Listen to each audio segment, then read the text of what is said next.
You always hear people say, hindsight is 20/20, right?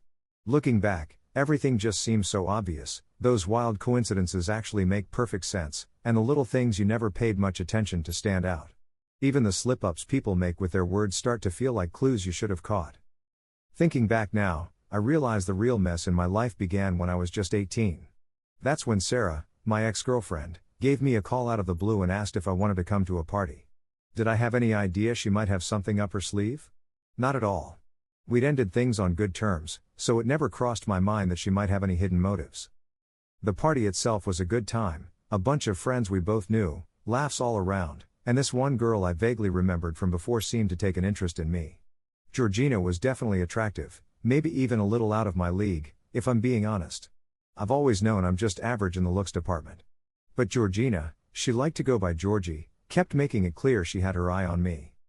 She was petite, around 5'4", very slim, and she had a kind of figure that really suited her. Everything about her just seemed balanced, and I couldn't help but notice how well she fit into those jeans. She just wore them like they were made for her. And I really mean she filled them out perfectly. Later that evening, when we were out in my car, getting out of those jeans turned into a whole ordeal for her. But somehow she managed, and that night, I ended up having what I thought was the most incredible experience of my life. Sure, it all happened in the back seat and space was tight, but we just kept going and going. To tell the truth, I felt like I'd hit the jackpot. Georgie had this kind of energy I'd never seen before, and for the next 6 months, she kept making me feel like I was some kind of superstar in her eyes, the only man she ever wanted. I fell head over heels, no question. So, when we hit our 6-month anniversary, we threw a little celebration and made it official. We were engaged.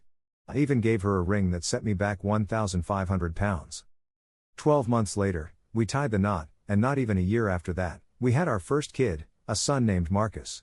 Then, almost to the day a year after Marcus, our daughter Ellie was born. Simone came along a little later, and after she arrived, Georgie and I both agreed our family felt complete. That's when Georgie decided to start taking birth control. At the time, I was working for my dad's transport business. He was getting up there in years and started talking about stepping back, so my brother Bob and I had some big decisions to make. Bob was all about turning the business into a big franchise, while I was more interested in keeping things small and independent. I'd been the one to bring in those self-loading flat trucks with cranes, Hiabs, back when they first caught on. I figured the business should keep going in that direction. In the end, Bob and I decided to split the company. He took most of the yard, plus the warehouse and storage units. I ended up with a section of the yard for my trucks and a workshop, although I upgraded to a new fleet of Scanias, so most of the big servicing was done by the dealer. Life felt pretty sweet for a while there. Georgie and I bought a new detached house in one of those up-and-coming neighborhoods, not a huge yard, but that's just how it goes with modern houses. We even managed to fit a small pool out back. I drove a Range Rover, and Georgie had her own BMW. If Georgie had a weak spot, it was definitely spending money. She went through it like there was no tomorrow, and to be honest, it was the one thing we argued about, a lot. She just couldn't wrap her head around the difference between what we looked like on paper and what we actually had to spend. She saw the revenue from the trucks, but didn't get that I still had to cover fuel, payroll, taxes, insurance, and repairs. Even with the occasional argument, I thought things were going great. I was thinking about expanding. Since I was getting a reputation for delivering machinery, my trucks could unload and set things up right at the customer's site without needing to rent a separate crane. I stayed away from big semi-trailers because my smaller trucks could get right inside most factories. The downside was that I had to spend a lot of time on the road myself, either driving or chasing up new work. The first sign something wasn't right came when my oldest kid turned 8. I got home one day and noticed 3 kids' life jackets hanging in the garage. Naturally, I wondered what that was about. I didn't even own a boat. Turns out, Roger, the guy who lived across the street, did have one. Apparently, he and his wife Betty had taken Georgie and the kids out for a spin on the river, and Georgie had gone out and bought the life jackets just in case. I figured it was a bit much for a one-off trip, but I was in for a surprise. That boat ride turned into a regular outing all summer. Roger and Betty had moved into the neighborhood not long after us. Roger was taller than me, probably a couple inches over my 5'7", but always looked kind of drawn. Betty was the same height as Georgie, but with a totally different build. Some folks might say buxom, but honestly, she always struck me as a bit on the heavy side. She filled out a swimsuit so much, it was hard not to notice. Speaking of swimsuits, Roger and Betty used our pool a lot during the summer, along with some other neighbors. Honestly, a couple of the wives looked so good, I was happy to have folks come over for a swim. But Georgie always stood out. Judging by the looks some of the other husbands gave her, I wasn't the only one who thought so. I don't remember exactly when I first heard my daughter call Roger Uncle Roger. Looking back, maybe that should have made me pause. But it wasn't until a few weeks later, when I came home early and found the house empty, that things really clicked. Betty was out front gardening, so I went over and asked if she knew where Georgie and the kids were. Betty was always in the loop. "They're off with Roger on the boat," she told me. "The kids love it, and Roger really enjoys having them around. You know we can't have kids of our own, and it keeps him company. Honestly, I can't stand the boat, I only go when nobody else will." Suddenly, alarms started going off in my head. For one thing, the kids were supposed to be in school. And another thing, my love life at home had slowed way down. Georgie, who used to be so passionate, had become a once a week, if I was lucky kind of wife. It had happened before, but never for this long. Now that I think about it, this all started around the time she began going out on Roger's boat with the kids. "So, how often does Roger take the boat out, Betty?" I asked. "Oh, 2 or 3 times a week," she said. "I'm glad Georgie likes the boat. 1 trip a week is more than enough for me. They mostly just tinker with it now. Georgie's gotten really good with the boat, you know." I couldn't help thinking, yeah, I bet she has. I mean, it's one thing for your wife and kids to hang out with the neighbors, but it's something else entirely if she's out alone with another guy and never mentions it to me. I was kind of in a fog as I walked back home. My mind was racing. Could she be up to something? Would she? I hated the feeling, but I couldn't shake the doubt. It's crazy how quickly your trust can crumble, one casual chat with a neighbor, and suddenly you're questioning everything. I wondered if Betty was ever suspicious, seeing her husband spend so much time with someone like Georgie. But she seemed totally comfortable with the whole situation. Later, I watched as Roger and Georgie pulled into his driveway. Betty came out to greet them, and they all stood around talking. I kept my Range Rover in the garage so Georgie wouldn't know I was home early. After a few minutes, Georgie kept glancing over at our house, then talking to Betty some more, before finally making her way home. When she walked in, I acted like I hadn't seen her arrive. She smiled and called out, "Hey, hon, you're home early. Would you mind picking up the kids from school while I get dinner ready? Maybe we could go out later since you're here." I didn't answer. Instead, I headed out to the garage and decided to take her car to the school instead of mine. I got there ahead of schedule, realizing she'd given herself extra time to shower and change before picking up the kids. Sending me out of the house gave her a window to freshen up. That night, as we sat down to eat, Georgie looked at me and asked, "Is something wrong?" I kept it cool. "Not that I know of. Why would there be?" "Oh, I thought you were giving me the silent treatment," Georgie said, putting on her sweetest voice right in front of the kids. She knew what she was doing, cornering me while the little ones were still around. I had planned on waiting until they were in bed to talk. "Why, Georgie? Did you do something I should be upset about?" I asked, trying to keep things cool. "What's that supposed to mean?" She shot back, her eyes narrowing. "Hang on a second," I said, "you're the one who started this whole conversation." "Well, you're acting all moody," she replied. "Maybe I'm just tired. Work's been rough this week," I told her. "Don't take it out on me and the kids just because you're having a bad week," she said, as if that explained everything. We finished dinner in near silence, at least between Georgie and me.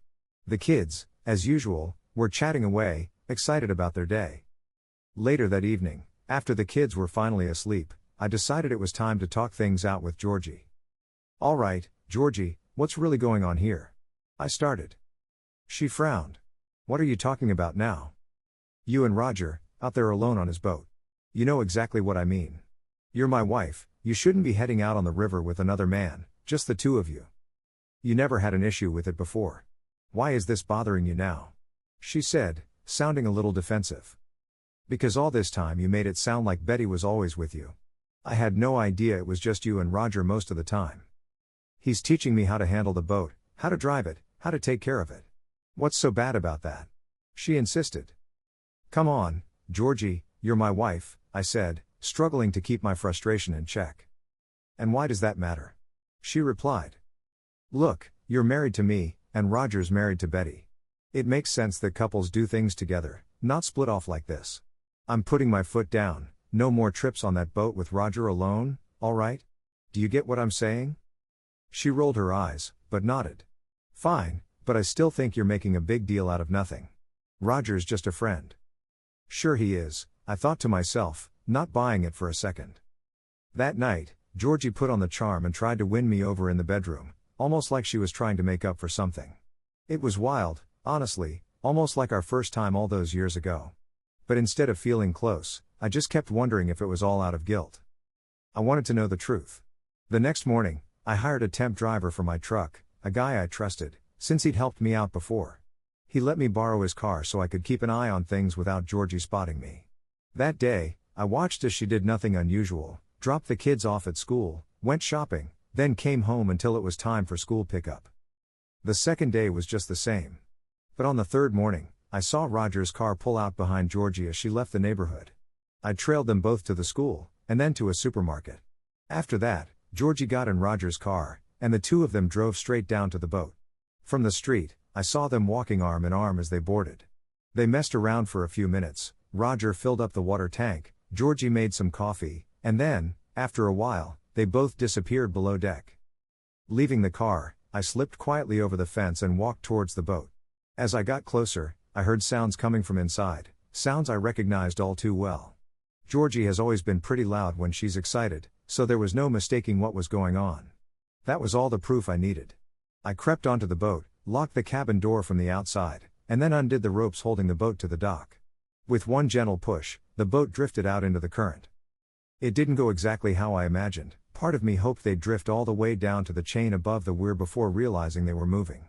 Instead, the boat just bumped into the next one along, and I guess they heard or felt it, because I saw them looking out through the window. I strolled along the riverbank, watching as both Georgie and Roger realized I was there. I could see them pounding on the hatch door, trying to get out. At that point, I decided I'd seen enough and left them to figure it out themselves.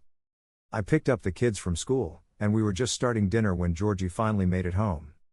"You could have gotten us killed," she yelled as soon as she walked in. "We could have gone over the weir." "That would have been something," I replied, "but they put up a chain so boats can't go over anymore."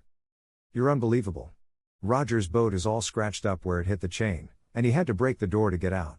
You've ruined it," she snapped. "Oh, so I ruined his boat? Does that somehow make up for him ruining our marriage?" I shot back. "What on earth are you talking about? Nothing happened in that cabin," she insisted. I couldn't help but laugh. "Come on, Georgina. When you're happy, you're louder than a foghorn.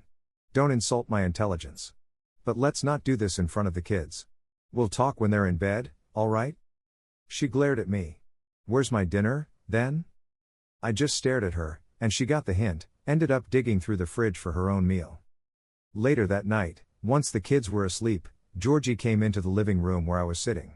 She looked like she knew she'd been caught, but tried to act like nothing was wrong. "Alan, I don't know what you think you heard or saw, but you've got it all wrong. Nothing is going on between me and Roger. You misunderstood. If you'd come into the cabin, you'd have seen we were just having coffee." "Coffee, huh?" I said. "Well, I've heard that excuse before, but let's not kid ourselves. Roger and you weren't exactly chatting about the weather. How long has this been going on? Since you started turning me down at home?" "What do you mean, turning you down?" She shot back. "Georgie, our relationship hasn't been the same for months, but you didn't notice, did you? Because you were getting what you needed elsewhere. And I've got a bad feeling Roger isn't even the first. I just can't wrap my head around why Betty hasn't said anything. She must know." "You're out of your mind. Roger and I are just friends, that's all," she insisted, but I could feel my anger rising. I'd kept it together up to that point, but when she kept denying everything, I could barely hold it in. I never thought I'd want to hit someone, but I stopped myself. Instead, I stormed out the door and headed over to Roger's place. The door didn't stand a chance. I kicked it in on the first try. Roger was just getting up from his chair when I barged into the living room. Don't ask for all the details, I honestly don't remember much. I just know I ended up making a mess of Roger, and between the two of us, we tore up his living room pretty good. The weirdest thing? Betty just stood there in the doorway, watching. She didn't scream or try to break it up, and I'm pretty sure she wasn't the one who called the cops. When it was all over, I wound up in a cell, and Roger got himself a hospital bed. They held me in jail, not just for getting into it with Roger, but for attempted murder because I'd untied the boat. They tried to say I could have killed them if the boat had gone over the weir. If only I'd been that lucky. After spending 4 weeks behind bars, they dropped all the charges against me. Apparently, there just wasn't enough evidence. I walked out free, but it didn't feel much like freedom. Georgina had already filed for divorce, and there was a restraining order that kept me from even going near my own house. She got full custody of the kids, and for a while, it looked like she'd end up with the house, too. That is, until a neighbor reached out to my brother and spilled the beans that Roger had actually moved in with Georgina. From there, things got tangled. By tangled, I mean expensive. The lawyers made a fortune off me. The house had to be sold, and my cross petition for divorce on the grounds of adultery actually won in court. Turns out, a few other folks who owned boats nearby had overheard Georgina's not-so-quiet moments on the river. Once the dust settled, Georgina moved into a new house with Roger, taking my kids with her. They managed to get another restraining order to keep me away from that place, too. So, seeing my children became nearly impossible. The visits I was supposed to have with them pretty much never happened. Every time Georgina was supposed to bring them to the family center, suddenly one of the kids would get sick. I ended up finding out that Betty had known what was going on all along. She just waited for me to catch them in the act so she could dump Roger without any trouble. And here's another thing I learned: Roger wasn't just any regular guy. He had serious money. Buying Georgina a new house was no big deal for him, and he just let Betty keep the old one. At first, I thought I could get Georgina to play fair with the kids by threatening to hold back child support payments. But when I made the threat, she just laughed and said, "So what? Roger wants the kids to be his, he'll support them." And, believe it or not, he did. I'm not stupid, though. I kept paying the child support, but I sent the money into investment accounts for the kids instead. My brother looked after the accounts, making sure the kids would have some money waiting for them when they grew up. I just hope, someday, they'll understand how much I love and miss them. Despite all my efforts, I never saw my kids again after that fight with Roger. Not a single letter, card, or even a phone call from them. Anytime I managed to find out their phone number, it would be changed almost immediately. Folks always say the courts will make sure you get time with your kids, but the reality is a lot rougher. I wish it worked like that, but I know I'm not alone. Plenty of dads get shut out just like me. Some time after the divorce, I was at a pub and bumped into Sarah and her husband. When I shared what had happened, Sarah turned pale and had to run off to the restroom. Later, I asked her why my story had shaken her up so badly, and she finally told me about that party where I met Georgina. Turns out, Georgina had actually used Sarah to get to me. Looking back, we both figured it was probably because of my dad's transport business. Sarah said Georgina used to joke when they were younger about marrying for money. At the time, everyone laughed it off, and Sarah didn't think twice when Georgina asked her to invite me to that party. But when I mentioned that Roger was loaded, Sarah put it all together. Georgina had simply moved on to someone richer. Betty later told me that Roger couldn't have kids, but always wanted them, and suddenly everything made sense.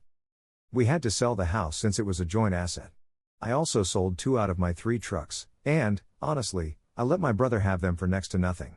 I kept the last one for myself, and now that truck is basically my home. These days, I live in a big caravan parked at the transport yard, but I'm hardly ever there. I spend most of my time on the road, hauling machinery all over Great Britain and Europe, only coming back to reading now and then.